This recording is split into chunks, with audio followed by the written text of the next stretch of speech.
തെരഞ്ഞെടുപ്പ് തോൽവിയെ ചൊല്ലി ബി.ജെ.പി. സംസ്ഥാന ഘടകത്തിലെ പരസ്യപ്പോരിൽ ദേശീയ നേതൃത്വത്തിന്റെ നിർണായക ഇടപെടൽ. പരസ്യ പ്രതികരണങ്ങൾ കർശനമായി വിലക്കി കേന്ദ്ര നേതൃത്വം.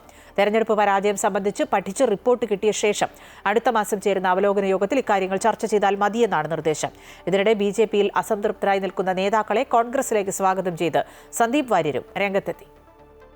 പാലക്കാട് ഉപതെരഞ്ഞെടുപ്പിലേറ്റ കനത്ത തോൽവിയുടെ പശ്ചാത്തലത്തിൽ പാർട്ടിയിലുണ്ടായ പൊട്ടിത്തെറിയിൽ സമയോചിതമായ ഇടപെടൽ നടത്തുകയാണ് ദേശീയ നേതൃത്വം. പാലക്കാടുണ്ടായ വോട്ട് ചോർച്ചയുടെ ഉത്തരവാദിത്തം നഗരസഭയുടെ മേൽ കെട്ടിവെക്കാൻ സുരേന്ദ്രപക്ഷം ശ്രമിക്കുമ്പോൾ മറുഭാഗത്ത് നഗരസഭാ അധ്യക്ഷയും ദേശീയ കൌൺസിൽ അംഗം ശിവരാജനും അടക്കം പരസ്യ പ്രതിഷേധം രേഖപ്പെടുത്തി. സംസ്ഥാന അധ്യക്ഷ പദവി കെ സുരേന്ദ്രൻ ഒഴിയുന്നുവെന്ന വാർത്തകളും പ്രചരിക്കപ്പെട്ട സാഹചര്യത്തിൽ വിഷയം സങ്കീർണമാകാതിരിക്കാൻ പരസ്യ പ്രതികരണം കർശനമായി വിലക്കുകയാണ് കേന്ദ്ര നേതൃത്വം. അടുത്ത മാസം 7, 8 തീയതികളിൽ തെരഞ്ഞെടുപ്പ് അവലോകന യോഗം ചേരുമ്പോൾ ഇക്കാര്യം ചർച്ച ചെയ്താൽ മതിയെന്നാണ് തീരുമാനം.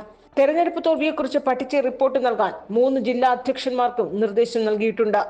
പ്രകാശ് ജാവ്ദേക്കറുടെ അധ്യക്ഷതയിൽ അവലോകന യോഗം ചേരുമ്പോൾ ഇക്കാര്യങ്ങൾ ചർച്ച ചെയ്ത് തുടർ നടപടി സ്വീകരിക്കും. ഇതിനിടെ അസംതൃപ്തരായ ബി.ജെ.പി. നേതാക്കളെ കോൺഗ്രസിലേക്ക് സ്വാഗതം ചെയ്ത സന്ദീപ് വാര്യരും ഫേസ്ബുക്ക് പോസ്റ്റിട്ട് രംഗത്ത് വന്നു.